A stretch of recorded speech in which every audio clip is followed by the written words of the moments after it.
Alright, what's going on, guys? My name is Nick, also known as Tetra Ninja. As always, you can call me either or. And I welcome you guys to Ninja Gaming Weekly for February 26, 2012. And I apologize, I missed last week's video. I just got extremely busy with school and Let's Plays and walkthroughs. I just could not get the time that day to record Ninja Gaming for that week. And some of you guys, I'm sorry, we're a little bit disappointed, but I'm trying my best to keep the schedule as best I can, but maybe here or there we will miss the occasional week, but I'll try my best, like I said. But anyways, yeah, if you're unfamiliar with the show, first off, yes, I am Asian. Seem to go through this every single week, or with every single vlog that I do. It's a surprise to some people, maybe it's just new subscribers. And I think I look kind of tired. I didn't bother to do my hair or anything. I just got back from a 3-day vacation. I went snowboarding, went to the spa and all that kind of stuff, just to recharge my batteries. We can start fresh with the channel, kind of reinvigorate myself, get the energy to keep doing what I do school and all that kind of stuff. But yeah, this is the show.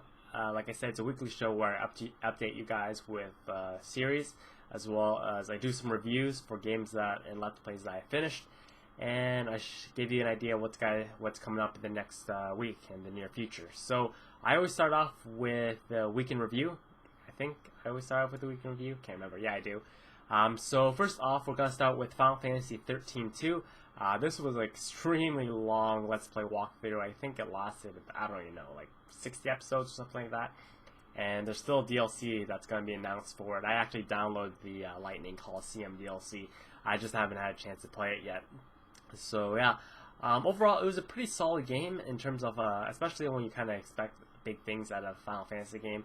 Maybe not so much a sequel, but I had a lot of fun with it. I thought the battle mechanics were greatly improved. The difficulty was ramped up. Where you're going was not as linear as Final Fantasy 13 was. And as well, there weren't like a million save points on the screen. But personally, I did enjoy the characters in Final Fantasy 13 more. There were more of them, a lot more people to know. And as well, I enjoyed the storyline of Final Fantasy 13 a lot more than I did in Final Fantasy 13-2. So overall, I gave it an 8 out of 10. It's a pretty solid score. I think that's actually the very first 8 I've given of all the games I've done since I started doing reviews, and I think it's a pretty solid score. Like I said, it's an RPG, so RPGs really cater towards having a really solid storyline, but it had a half-decent one, and probably why that was that score got kind of dragged down. If it had a better story, it might have been a solid 8.5. But yeah, that was Final Fantasy 13-2. Moving on to Dear Esther, that was a very, very short Let's Play walkthrough. Probably the shortest walkthrough I've ever done on my channel. It only lasted 4 episodes. So it's hard to classify Dear Esther as really a game more than it was an experience. You kind of just walk through the entire game.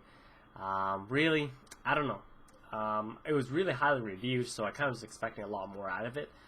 Maybe if I replayed it a little bit more to get a little bit more of the storyline.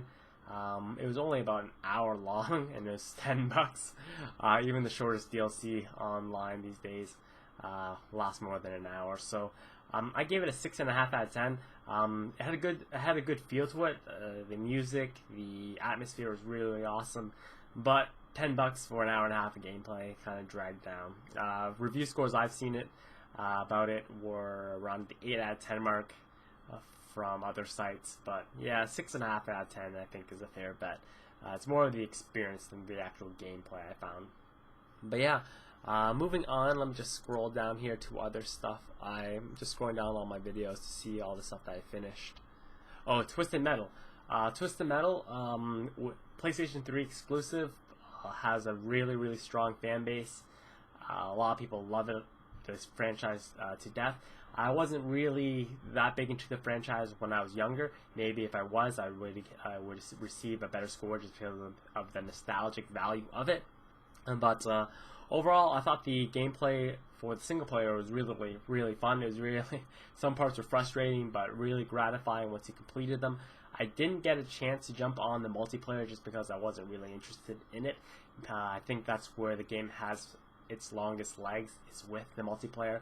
But overall, storyline wise, this is a review based on the story. I give it a solid 7 out of 10. Not too bad. Pretty good game.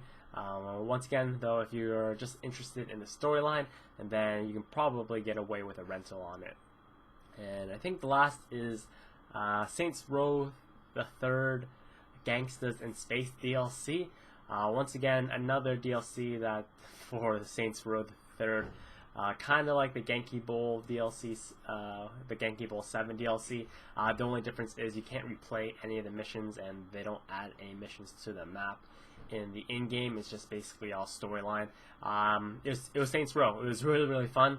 I think it was like equivalent to $5 or $6. Well, I don't remember the Microsoft conversion for points and all that kind of stuff. Gave you about 2 to 3 hours of gameplay. I thought it was pretty fun, especially for $5. It's not too bad. If you really enjoyed Saints Row the Third, then you can probably want to check it out. Like I said, overall, I gave it a 6.5 out of 10. I think that's a fair score. Really, can't really justify it other than just pulling 6.5 out. I don't think it's a 7. I don't think it's a 6. So 6.5. But yeah, that's pretty much the week in review. Moving on to series updates. Kingdoms of Amalur is still going on strong. I'm working on 2 episodes a day for that. Syndicate as well, about 2 days. I started Alan Wake, American Nightmare.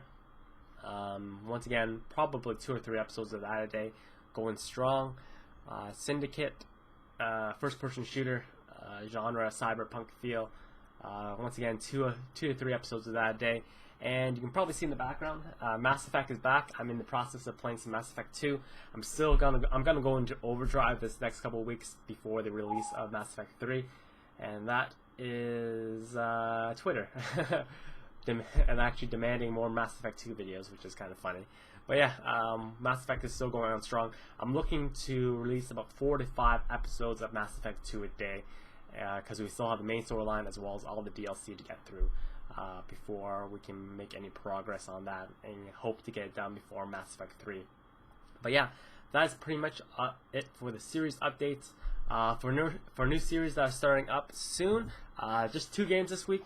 We got SSX going on here on PlayStation 3. This is oh yeah, I forgot for the series updates. We still got a series wrap. 2 to 3 episodes a day for that. Yeah, but yeah, new games this week. SSX, snowboarding action adventure game. Looks pretty fun. I don't know why. I think just because I got back from a 3-day snowboarding trip, I decided it was just good timing. I hadn't had a chance to play many SSX for a prolonged period in my past, but I just got back from a snowboarding trip, and it put me in the mood to actually play some SSX. And here's the surprise sleeper game for the channel right here. Yeah, that's right. PokePark 2 Wonders Beyond. That will be starting at midnight tonight, just because Nintendo does a thing where they don't release their games on Tuesdays. They choose whatever date they want. So the release date for this officially is Monday.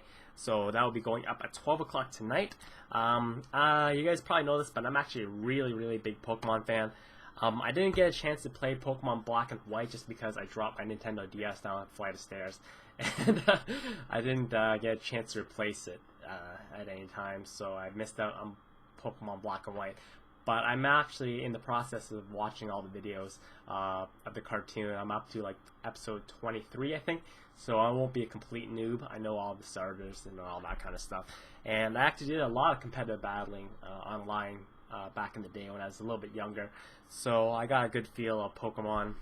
I've been watching Pokemon since I was a little kid, and I just haven't outgrown it. But yeah, that is pretty much Ninja Gaming Weekly for February 26, 2012.